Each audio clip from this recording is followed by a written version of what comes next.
चराचर जगत माया के द्वारा ठगा जा रहा है। हमारी एक एक श्वास व्यर्थ जा रही है। हमें कुछ प्राप्त नहीं करना है, अस्तित्व मिटाना है। यदि जीवन मुक्त परमानंद का अनुभव करना है तो अस्तित्व मिटाना है। साधना के द्वारा बुद्धि को निर्मल करके ये जाना जाता है कि जो हमारा जीवत्व भाव आया है वो शरीर को लेकर आया है। स्थूल शरीर, सूक्ष्म शरीर, कारण शरीर, स्वभाव, अंतःकरण धर्म, पंचभूत रचनात्मक ये देह, इसी में अहम और मम, यही भाव हमारी दुर्गति का कारण हुआ है। नहीं तो आत्मस्वरूप में न कभी फर्क पड़ा है, न कभी फर्क पड़ेगा, न अभी कोई फर्क है। विस्मृति के गर्त में माया का डालना स्वभाव है। स्मृति को जागरण करना भक्ति का प्रभाव है। यदि भक्त है तो आपको अपने स्वरूप का स्मरण, अपने आराध्य देव का स्मरण, शरीर संसार भोगों का विस्मरण। और यदि मायाकृत रचना में सत्यत्व भाव रखकर विचरण कर रहे हैं तो आपका महत्व सुदृढ़, आपका देह भाव सुदृढ़, भोगों में सुख बुद्धि सुदृढ़, तो जन्म मरण भी सुदृढ़। अंदर से जांचिए। कोई लाखों करोड़ों में एक चाहता है जीवन मुक्त होना। उन चाहने वालों में किसी बिरले को ही मार्ग मिलता है। कोई बिरला ही उस मार्ग पर चलता है। कोई बिरला ही उस तत्व बोध को प्राप्त होता है। बिना शांत भाव आए किसी भी मार्ग में आगे बढ़ना नहीं होता। शांत भाव सर्वम खलमिदम ब्रह्मणे नानास्ति किंचन, शांत हो गया। एकमात्र प्रभु के सिवा न कुछ था, न है, न रहेगा। एकमात्र ब्रह्म स्वरूप आत्मा के सिवा न कुछ था, न है, न रहेगा। ये अनुभव। अब इसके ऊपर भाव देह की लीलाएं होती हैं। दास्य भाव, सख्य भाव, वात्सल्य भाव, कांता भाव, सहचरी भाव। शांत भाव ही नहीं आया तो फिर अन्य भावों का कैसे प्रादुर्भाव होगा? क्योंकि शांत भाव ही इन जितने भाव हैं भगवत, इनकी नींव है। नींव नहीं तो महल कैसे तैयार हो जाएगा? इसलिए उपासक महत्व को मिटाता है, देह भाव को मिटाता है। और यहां ऐसी उल्टी वायु चल रही है कि हम पूरा प्रयास करते हैं कि हमारा महत्व बढ़े, हमें लोग जाने, हम कुछ हैं। बस यही है माया का प्रभाव। यही है झीनी माया जो बड़े बड़े साधकों को, विद्वानों को भी फांस के रखती है। किससे महत्व, किसका महत्व, कैसा महत्व? इन प्रश्नों का उत्तर अपने हृदय में ढूंढिए। किसका महत्व, किससे महत्व, कैसा महत्व? अभी समझ में आ जाएगा। पर इतनी फुर्सत कहाँ देती है माया कि आप हृदय देश में बैठकर इसका चिंतन कर सके। बस बाहर ही भटकते रहना। देखो, श्रीधाम वृंदावन के वास का अमोघ फल है कल्याण हो जाना। यहां का प्रभाव है। तुम्हारी दुर्गति नहीं होगी, पर तुम श्री जी के समीप पहुंचकर प्यारी जू प्यारे जू को दुलार करो। ये केवल रसिक संग से ही होगा। किशोरी जू की चरण रज में जिन्होंने अपने जीवन को शान दिया है, निकुंज की धूरी में जिनकी सकामता नष्ट हो गई है, प्यारी जू प्यारे जू ही जिनके जीवन हैं, बस ये केवल रसिकों की कृपा से, उनके आज्ञा पालन से, उनके द्वारा दी हुई उपासना से होता है। नहीं तो बहुत सी गतियां हैं दुर्गति से बच गए इसका मतलब प्रेमानंद में डूब गए, ऐसा नहीं है। बहुत सी सदगतियों का वर्णन है। श्री भगवान कह रहे हैं, पीछे जो उत्सव के पहले प्रसंग चल रहा था कि वह परम पुरुष परमात्मा सारे जगत को व्याप्त करके विराजमान है, वह अनन्य भक्ति के द्वारा प्राप्त किया जाता है। भक्त्या त्वनन्या लभ्या, वो अनन्य भक्ति के परम लाभ स्वरूप जो सर्वत्र व्याप्त परमात्मा है उसको प्राप्त करना है। जो उसको प्राप्त हो जाता है उसका पुनर्जन्म नहीं होता है, क्योंकि तरंग समुद्र में ही थी, समुद्र ही तरंगायमान था, वायु विकार नष्ट हुआ, समुद्र ही है। ऐसे ही एक ही परब्रह्म परमात्म तत्व क्रीड़ा के लिए विविध रूपों में खेल रहा है। जब ये भाव आपके अंदर जागृत होगा तो राग द्वेष मिटेगा, देह भाव मिटेगा, तो आप भी वही हैं। तस्मित् तज्जने भेदाभावात् ब्रह्मविद ब्रह्मयु भवति, जानत तुम्हें तुम्हें होए जाई। अब भगवत स्वरूप होकर वो भगवान के साथ दिव्य लीलाओं का रसास्वादन लेता है। उपासक धैर्य पूर्वक इस मार्ग में चले। ये अनन्य भक्ति का मार्ग कोई सरल मार्ग नहीं है, बड़ो ही कठिन है। भजन ढिग ढरिबो, भजन का स्वरूप केवल माला चलाना ही नहीं है, अस्तित्व मिटा देना है, महत्व मिटा देना है। विद्या रूप महत्व कुल धन जौबन अभिमान षटकंटक देखे जहां रायन भक्ति निदान। जहां विद्वता का जानकारी का अभिमान है, धन का अभिमान है, जन का अभिमान है, कुल का अभिमान है, अपना महत्व है, प्रभाव है, प्रभुता है, भक्ति वहां टिकती ही नहीं। हृदय में कोरा दंभ छा जाता है। महापुरुषों ने खूब जांच करके बात कही है। रायन भक्ति निदान स्वांग सब नगर नारी के, विषयन हाथ बिकाय नहीं रिझवन भरतारी के। वो ऐसे स्वांग करने लगता है जैसे वैश्या श्रृंगार करती है दूसरों को लुभायमान करके धन लेने के लिए।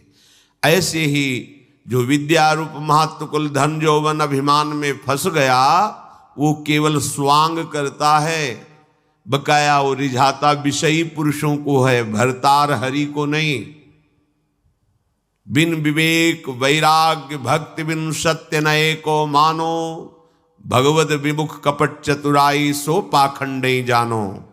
इसलिए सावधान, अनन्य भक्ति कोई खिलवाड़ नहीं है और इससे सरल कोई दिव्य साधन भी नहीं है।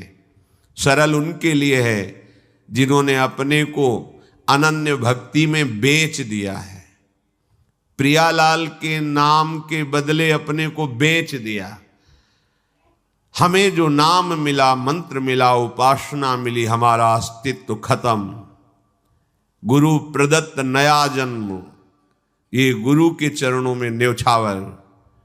उपासना से वासना का नाश, वासना नाश होते हुए दिव्य भाव की प्राप्ति, ये सब सहज सरल हो जाता है।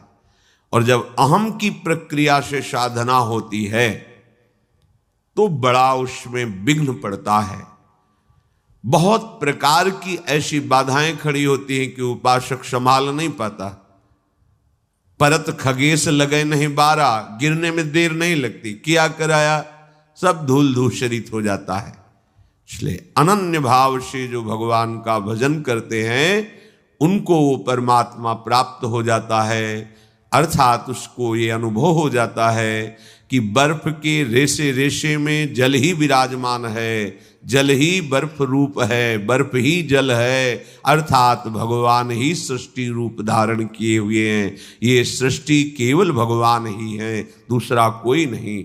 वासुदेवा सर्वमिति, वासना वासुदेवस्य वासितम भुवनत्रयम् सर्वभूत निवासोऽस्मि वासुदेव नमोस्तुते। वासुदेव ही अपनी इच्छा से सर्वभूत रूप विराजमान है, दूसरा कोई नहीं, वही बनने वाला, वही बनाने वाला, ये गुरु कृपा से बोध हो जाता है। अन्यथा अन्य साधनों में गतियां हैं, पर जहां से वापस नहीं होना होता वो गति एकमात्र श्री भगवान ही है। उनका मार्ग केवल अनन्य भक्ति ही है। स्वयं श्री भगवान वर्णन करते हैं, यत्र काले त्वनावृत्ति महावृत्तिं चैव योगिनः प्रयातायान्ति तं कालं वक्ष्यामि भरतर्षभ। प्रभु कह रहे हैं, जिस मार्ग से जाने पर पुनः आना नहीं होता, जीवित अवस्था में किसी से कोई ममता नहीं रह गई है और किसी से कोई द्वेष भी नहीं है। आप मुक्त हो रहे हैं। शरीर के सम्मान में, शरीर की अनुकूलता में, शरीर के सुख में कोई राग नहीं है। शरीर के अपमान में, शरीर की प्रतिकूलता में, शरीर के दुख में कोई दुख नहीं है। वो जीवन मुक्त हो जाएगा नहीं है, अभी जीवन मुक्त है। ये भगवान की कृपा से अनन्य भक्ति जब हृदय में जागृत होती तो ये स्थिति होती है। ये बुद्धि के विचार से नहीं होती, ये स्थिति होती है। जैसे हमारी शरीर स्थिति है तो देखो हमें कुछ विचार करना पड़ता है। सारे के सारे अज्ञान के जितने भी क्षेत्र हैं वो सब प्रकाशित है। काम, क्रोध, लोभ, मोह, मद, मत्सर, बहिर्मुखता, स्थिति, उसमें लगाना थोड़ी पड़ता है दिमाग की अपमान सहना है, दुख सहना नहीं, स्थिति है। वो अनन्य भक्त के हृदय में स्थिति आती है। अनन्य भक्त वही है, कहीं एक जगह तो निष्ठा ले ले, हमारी कहीं निष्ठा नहीं है। जब जहां जैसी अनुकूलता मिली वैसे बन गए, ये अनन्य भक्त का स्वरूप नहीं है। अनन्य भक्त का स्वरूप है, प्राण चाहे चले जाएं, हमारी निष्ठा ना टूटने पावे, निष्ठा न जाने पावे। निष्ठा का जागरण ही भक्ति का विशुद्ध स्वरूप है। हमारी देह निष्ठा है और कोई निष्ठा नहीं है। बस देह सुखी रहे, निरोग रहे, सम्मान, यश, कीर्ति, ये देह निष्ठा है। दो चार माला कर लिए तो लगता है बहुत बड़े संत हैं, बहुत बड़े भक्त हैं। हमारा स्वरूप भक्ति का यही है कि हम रह न जाएं। आप कहां खड़े हो? पूरा अस्तित्व बोझा लिए खड़े हो। ना हमें तन की परवाह है, ना मन की परवाह है। समझो पहले अनन्य भक्त का स्वरूप क्या है। हमारा तन, हमारा मन, हमारा जीवन समर्पित है, ये स्वीकार करो ना। जब समर्पित है तो जैसे चलावे वैसे। अब हमारा अस्तित्व खत्म। एक भ्रम बना रहता है कि मैं साधना के द्वारा कुछ प्राप्त कर लूंगा, इसमें कुछ नहीं मिलता, क्योंकि मूढ़ता छुपी हुई है। बता रहे हैं कि आपके स्वरूप में ना पहले कोई फर्क था, ना अब कोई फर्क है, ना आगे कोई फर्क पड़ेगा। साधनों और असाधनों का स्वरूप में कोई फर्क नहीं पड़ता। आपकी स्वीकृति जहां हो गई बस वो हटाना है। आपकी स्वीकृति एक देशी शरीर में हो गई है, आपकी स्वीकृति एक अंतःकरण में हो गई है, आपकी स्वीकृति मान्यता में हो गई, आग्रह। ये जब तक नहीं छूटेगा तो साधना क्या कर लेगी, और उसमें पुष्टता होती रहेगी। ये बात सबकी समझ में नहीं आएगी, गुरु कृपा पात्र को ही ये बात समझ में आएगी। अरे कुछ नहीं करना प्यारे, ये करने का राग मिटाने के लिए साधन बताया जाता है। तुम तो ब्रह्म स्वरूप हो, भगवत स्वरूप हो। तभी प्रियाजू की सेवा में पहुंचोगे। इस देहधारी जीवत्व भाव वाला कहीं झांक नहीं सकता। तेजो रूप निकुंजेय कलयन नेत्रादि पिंड स्थितम, तेजो रूप। तुम इस पांच भौतिक शरीर को मैं स्वीकार करके प्रियाजू की दासता भूल जाओ। बहुत चढ़ाई का मार्ग है, चढ़ नहीं पाओगे। बरसाने लाडली जू के दर्शन करने के लिए जब जाना होता है और अपनी टांगें काम नहीं करती हैं तो पालकी की व्यवस्था श्री जी अपने निज जनों से करवाए हुए हैं। वहीं के वाशीजन पालकी में चढ़ के जाओ, उनको अभ्यास है चढ़ाने का। निकुंज तक पहुंचने के लिए हमारी टांगें मजबूत नहीं हैं, ब्रह्मा की भी मजबूत नहीं है जिन्होंने हमें बनाया है, औरों की तो बात जाने दो। पालकी पे बैठ के जाना होता है। कौन सी पालकी? अक्षर अक्षर जब श्यामा श्याम के रस का अंदर जाता है ना, श्याम श्यामा प्रगट प्रगट अक्षर निकट प्रगट रसवत अति मधुरवाणी, रसोपासना, रसोपासना का भाव, रसोपासना की पद्धति रीति हृदय में गुरुदेव की कृपा से विराजमान है। और एक एक अक्षर श्रवणेन्द्रिय से अंदर जाकर स्वरूप की रचना की, तो भाव रूपी पालकी में बैठकर सजनी स्वरूप होकर श्री जी के पास पहुंचा जाता है। ये तुम्हारे बस की बात नहीं है। व्यास सुवन प्रसाद देह मानसी गढ़े चित, जब हमारे बस की बात नहीं होती तो ऐसे हो जाता है। सवै अंग गुणहीन हो कोई मेरे में, क्या साधन करेंगे? अब चार गुरुदेव के द्वारा दिए गए निष्ठाओं के विशेष भाव अपने वृंदावन रस के, धाम निष्ठा, नाम निष्ठा, गुरु निष्ठा, इष्ट निष्ठा, ये चारों में एक केवल पकड़ लो, कोई पकड़ लो। एक जैसे चद्दर फैला उसके चार कोने, एक कोना सुदृढ़ पकड़ लो, खींचो, पूरा चद्दर आ जाएगा। पूरे के पूरे भाव आपके हृदय में जागृत हो जाए। एक निष्ठा कोई पकड़ लो। अब सबसे सहज और सरल निष्ठा धाम निष्ठा लगती है, पर है नहीं, बहुत सरल लगती। धाम वास करना क्या है? पर धाम वास करने के लिए जब हम मन में सोचते हैं, आप सब देखना, तो सबसे पहले मन घबरा देता है, मन भय प्रदान करता है। फिर धन की आस होती है, फिर व्यवस्था की बात होती है, फिर यहां का जो जाल बिछा हुआ है, आप ऐसा ना समझो ये भगवत धाम है। प्रगट यहां महारथी विराजमान है, माया के प्रगट महारथी। राष्ट्रपति भवन है, विशेष सुरक्षा है। यहां काम क्रोध के सैनिक नहीं, स्वयं सुभट वो विराजमान है। राग द्वेष मूर्तिमान होकर विराजमान है, क्योंकि चूके तो मार के गिरा दिए जाओगे। अब हमको यहां ऐसा चाहिए जो हमें गाइड कर सके, तो वो है रसिक जन जो धामनिष्ठ है, धाम प्रेमी है। वो हमें रहनी बताते, बिना रहनी के ये प्रेम देश में प्रवेश नहीं है। तो पहले तो धाम निष्ठा करने के लिए विचार कर लो कि मैं मरा, बस यहीं से निष्ठा धाम की आएगी। जिंदा हो तो तुम धाम नहीं रह सकते। जिंदा कोई बल है तुम्हारे अंदर?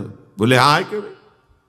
बैंक बैलेंस, परिवार, रुपया, रहते हुए भी नहीं रहोगे, धाम में नहीं रहोगे। राग द्वेष में रहोगे, काम क्रोध में रहोगे, देहाभिमान में विचरोगे, धाम में नहीं विचरोगे। धाम चिंतन नहीं होगा कि मेरे लाडली लाल कैसे नवनिवृत्त निकुंज में बन की कुंजन कुंजन डोलत, नहीं रहोगे। ये खूब महापुरुषों के अनुभूत वचनों के अनुसार बोल रहे हैं। धाम निष्ठा के लिए पहले मैं मरा,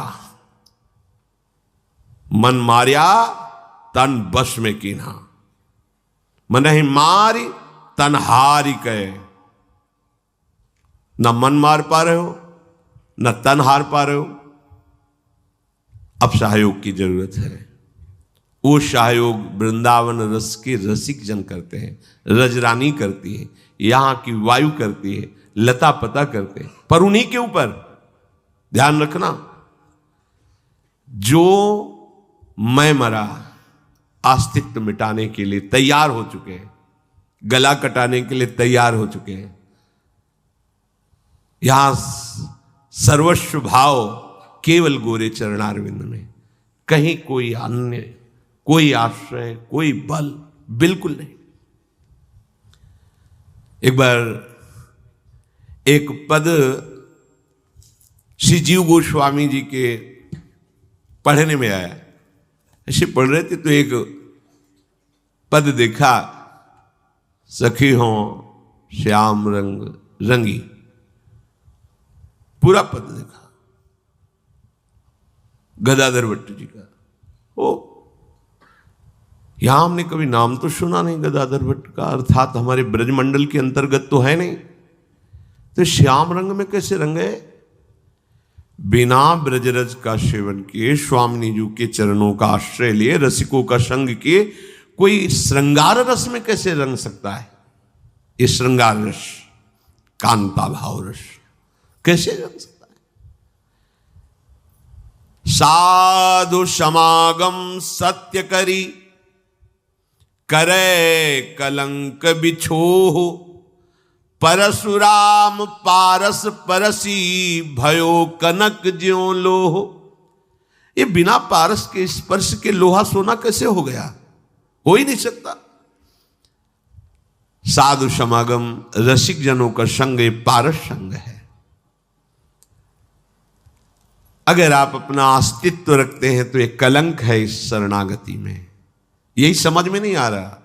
बड़ा विचित्र माया का जालक, बहुत विचित्र। जब सूक्ष्मता से विचार करो तो लगता है केवल हरि बचावे तो बच सकता है। जैसे भगवान ने कहा ना, मामे ये प्रपद्यन्ते माया में ताम तरंति ते, अन्यथा बहुत सूक्ष्म है, ऐसा मार के गिरा देती है कि बस हाथ मसलते रह जाती कि अब तो हम पकड़ ही नहीं सकते। गया गया एक गया, निकल गया। ये कलंक है शरणागति में। अन्य किसी भी तरह का बल, चीख चीख के कह रहे सावधान हो जाओ, जीवन व्यर्थ चला जाएगा। कोई भी अन्य आश्रय मत लेना। कुछ भी अन्य आश्रय लिया तो आपका मार्ग बदल जाएगा। बस एक भरोसू, एक बल, एक आस, एक विश्वास अपने आराध्य देव के चरणों का। और ये तभी जागृत होता है साधु समागम सत्य करी, जो संतों के वचनों में अपने जीवन को समर्पित कर देता है, वही इस लाभ को प्राप्त कर पाता है। जब श्री जीव गोस्वामी जी ने कि बिना अनन्य प्रेम के श्याम रंग में रंगा नहीं जा सकता, और अनन्य प्रेमियों के संग के बिना अनन्य प्रेम आता नहीं। विद्वान की लेखनी अलग होती है, प्रेमी की लेखनी अलग होती है। जो बुद्धि से कल्पना करके लिखा जाता है, वो एक लाइन पंक्ति पढ़ने पर ही पता चल जाता है कि ये बुद्धिगत है, और एक होता है भावगत, स्थितिगत।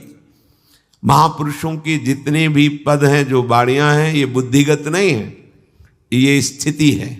वो देख रहे हैं, वो देख करके उससे लिख रहे हैं। गदाधर भट्ट जी का पद बता रहा था कि वो हैं, उसी में हैं, वो रंगे हुए हैं, तो ऐसे कैसे रंग सकते हैं? अनन्य प्रेम ये दुर्लभ वस्तु है, सबसे दुर्लभ वस्तु है। कागभूषुंड जी पर जब भगवान श्री राम प्रसन्न हुए तब कहा, जाओ विज्ञान सहित परम बोध ज्ञान को तुम प्राप्त हो, और बहुत वरदान दिए। कागभूषण जी शांत रहे, फिर कहा, प्रभु ये तो सब हमारी कोई चाह ही नहीं थी, हमारी जो चाह है वो आप कृपा करके दे दीजिए। क्या? बोले अनन्य भक्ति। भगवान अपने मुख से नहीं बोले थे अनन्य भक्ति, छुपाते हैं। कागभूषण तो बोले बहुत चतुर हो तुम, अनन्य भक्ति आ गई तो ये सब लड़का बच्चा है, ज्ञान वैराग वैभव सब। चाहे 14 विद्याओं का ज्ञानी हो, 4 वेद कंठस्थ हो, 18 पुराण कंठस्थ हो, 9 रस 6 शास्त्र, ये सब को कंठस्थ किए हो, पर जरूरी नहीं कि उसमें अनन्य भक्ति आ जाएगी। अगर अनन्य भक्ति नहीं है और ये सब है, इसमें जो वर्णन कर रहे हैं, अनन्य भक्ति नहीं सब है तो ये सब व्यर्थ हो गया। उसकी बुद्धि ऐसी है जैसे गधे की पीठ में ईंट लाद दो या स्वर्ण लाद दो या वेद रख दो, उसको भार से केवल मतलब है। इसी भाव को गोस्वामी जी कह रहे हैं, जोग कुजोग और ज्ञान अज्ञानु, जहां नहीं राम प्रेम प्रधानु। यदि प्रेम लक्षणा भक्ति का जागृत नहीं हुआ तो वो योग कुजोग है, वो ज्ञान अज्ञान है। जिसके हृदय में अनन्य भजन नहीं आया, अनन्य भक्ति नहीं आई, उसका जीवन चाहे जितना बड़ा, अभी बता सब वेद पुराण सब कंठस्थ हो तो कह सकते हैं बहुत ज्ञानी है। एक बार पूज्यपाद सिउड़िया बाबा जी महाराज गंगा किनारे भ्रमण कर रहे थे तो कानपुर के आगे एक जगह भागवत हो रही थी, वो योग वासिष्ठ पर प्रवचन कर रहे थे। बाबा भी बैठ गए, उन्मत्त वेश में रहते थे। हर समय भगवदाकार वृत्ति ब्रह्माकार वृत्ति बैठे। इतना सुंदर अध्यात्म का वर्णन योग वासिष्ठ के द्वारा बाबा की मिलने की इच्छा हुई। जब वो प्रवचन से हटे तो मिले और कहा कि सत्य बताना, जो तुम बोल रहे थे क्या तुम्हारा अनुभव है इसमें? तो उनका नहीं महाराज, मैं तो केवल शास्त्र का ज्ञान वर्णन करता हूं, मुझे इसका स्वाद नहीं मिला है। हाँ ठीक है, पर पूर्णता तो तभी होगी ना जब आप इसका अनुभव करोगे। बोले हम गृहस्थ हैं, प्रवचन करते हैं, अपने संयम नियम से रहते हैं, जीवन यापन हो रहा है, पर ऐसा अभी तक लक्ष्य ही नहीं बना कि मुझे तत्वबोध करना है। तो पूज्य बाबा ने कहा कि जरूरी नहीं है कि वो शास्त्र का ज्ञान रखने वाला है तो ब्रह्मबोध हो ही गया है। जरूरी नहीं कि 18 पुराणों का वक्ता है तो उसे अनन्य भक्ति प्राप्त ही नहीं। हो सकता है कि वो शब्द ना बोल पा रहा हो पर अनन्य भक्ति से छका हो सकता है वो बोध की बात ना बता पा रहा हो लेकिन तत्व बोध को प्राप्त हो। खास बात है प्रभु के चरणारविंद की अनन्य भक्ति का हृदय में आना।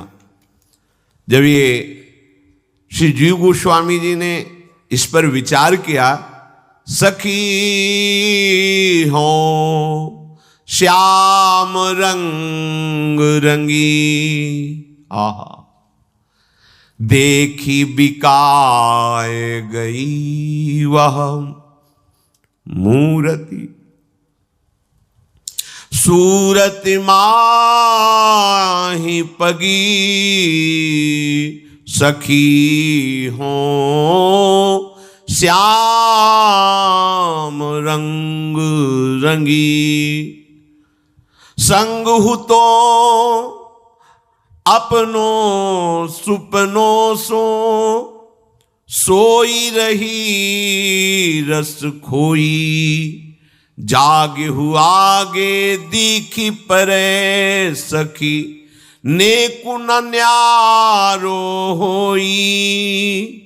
एक जो मेरी अखियन में निष्द्योष रहो करी भौन, गाय चरावन जात सुन्यो सखी सोधो कन्हैया कौन।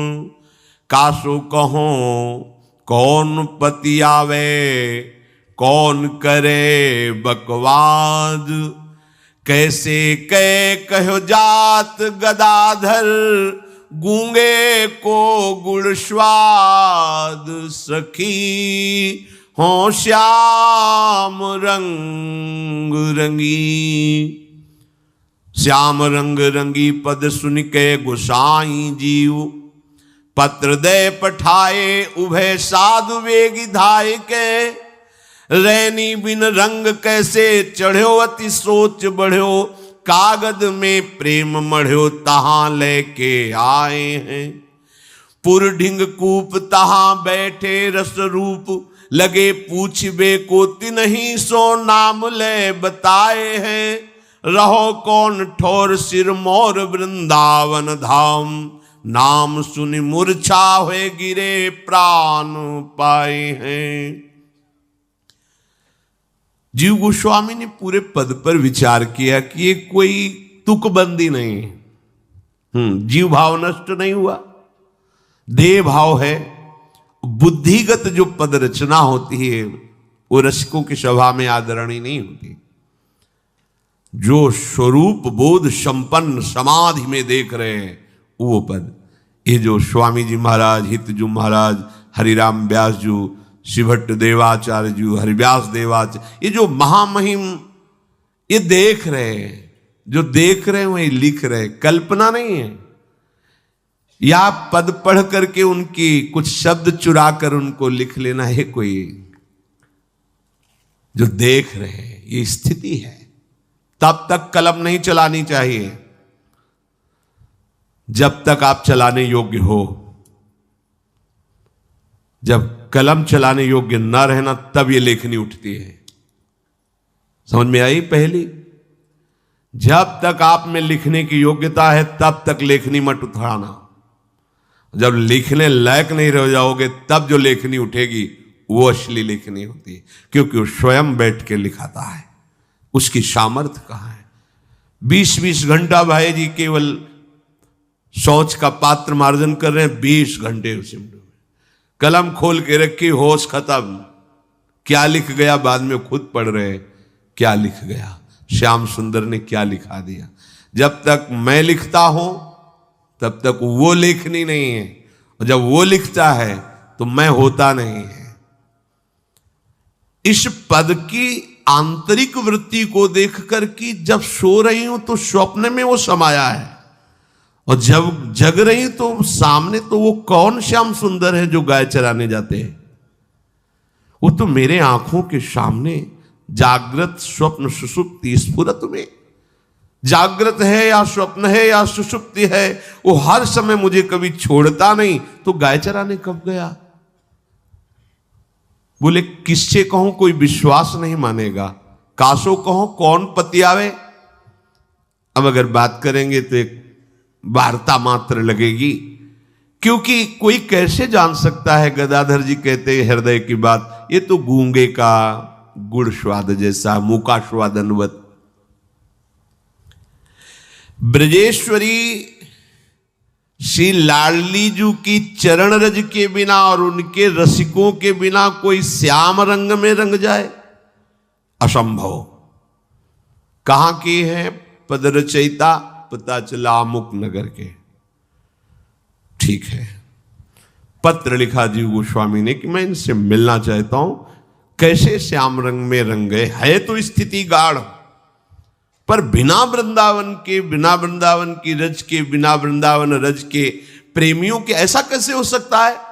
अनाराध्य राधा पदाम्भोज रेणु मनाश्रित वृंदाटवीं तद पदांकाम असंभाष्य तदभाव गंभीर चित्तान कुतः श्याम सिंधो रसस्यावगाह। श्री स्वामिनी लाडली जी के चरण कमल की रज का सेवन किए बिना, उनकी आराधना किए बिना, रजोपसेवी रसिकों के बिना, और जो चरण चिन्हों से युक्त भूमि इस वृंदावन धाम का आश्रय वास लिए बिना कोई श्याम रंग में कैसे रंग सकता है? अर्थात नहीं हो सकता है। आश्चर्य है ये बोल रहे मैं श्याम रंग में रंगी हूं, पर पद बता रहा है कि श्याम रंग में रंगी है, क्योंकि वाणी कैसे रंग चढ़ा हुआ है, कितना चढ़ा हुआ है, वाणी बता देती है अनुभवी जनों को, जो उसी रंग में रंगे हैं। प्रपंच में रंगे हुए जनों को प्रपंच की वाणी समझ में आएगी, और भगवत रंग में रंगे हुए जनों को भगवत वाणी। श्री राधा पादारविंद की आराधना, प्रेम धाम वृंदावन का आश्रय, रसिकों का संग, ये बनाता है श्याम रंग का दीवाना। श्याम रंग श्रृंगार रस, माधुर्य रस, इसका दीवाना ही महामाधुर्य रस का अधिकारी बनता है जाकर। श्याम रस सागर में अवगाहन करने के लिए जो चला है उसको ये 3 बातें अत्यंत आवश्यक हैं। बिना इन 3 बातों के श्याम रंग में कोई रंग ही नहीं सकता। राधा पदाम भोज रेणु। महाप्रभु हरिवंश चंद्र जी कह रहे, यो ब्रह्मरुद्र शुक नारद भीष्म मुख्य रालक्षितो न सहसा पुरुषस्य तस्य। ये बड़े बड़े ईश्वर कोटि के महापुरुष जिनको सहसा अपने ध्यान में नहीं ला पाते, उनको अधीन कराने की सामर्थ्य सद्यो वशीकरण चूर्ण मनंत शक्तिम तम राधिका चरण रेणु मनुष्मरामी। राधा पादाम भोज रेणु, ऐसे श्री कृष्ण को तत्काल वशीकरण, मंत्र जैसे फेंके और अधीन हो जाए, ऐसी सामर्थ्य अनंत शक्ति संपन्न वृंदावन की रज रानी है, क्योंकि महारानी जी के चरण चिन्हों से युक्त हैं। पहली बात श्री किशोरी जी के चरण चिन्हों से चिन्हित इस रज का सेवन। दूसरी बात श्री धाम का दृढ़ आश्रय और वास। तीसरी बात वृंदावन के रसिकों का संग, तभी ये दुर्लभ श्रृंगार रस में प्रवेश होता है, श्याम रंग में। तभी ये स्थिति कि जग रही हूं तो सामने वो खड़े हैं, सो रही हूं तो भाव में वो हमारे सामने हैं, स्वप्न में तो उनके साथ खेल रही हूं। जागृत स्वप्न सुषुप्त स्फुरत में वही स्फुरत हो रहे। आराध्य देव, ये पुनर्जन्म के भजन से नहीं होता कि पूर्व जन्म में भजन किया, अब आगे भी भजन करें, ये नहीं हो। ये रसिकों के संग से, रजरानी की कृपा से, धाम की कृपा से होता है। श्री जीव गोस्वामी जी ने प्रिया प्रीतम का प्रेम रंग तभी तो चढ़ता है जब रंगने वाला हो। विचार, रंगने वाला कौन? वृंदावन के रसिक जन। और यहां कभी नाम नहीं सुना गदाधर भट्ट जी, किसी रसिक महापुरुष की शरण में या किसी, ये कैसे रंग है?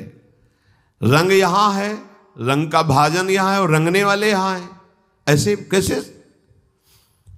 मन में इतना भाव जगा, प्रेम में भर करके पत्र लिखा,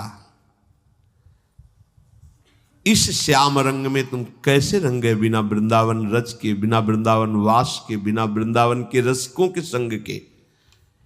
हमें इसका बड़ा आश्चर्यमय भाव आ रहा है कि आप रंगे हो, ये तो पक्का है, पर कैसे रंगे?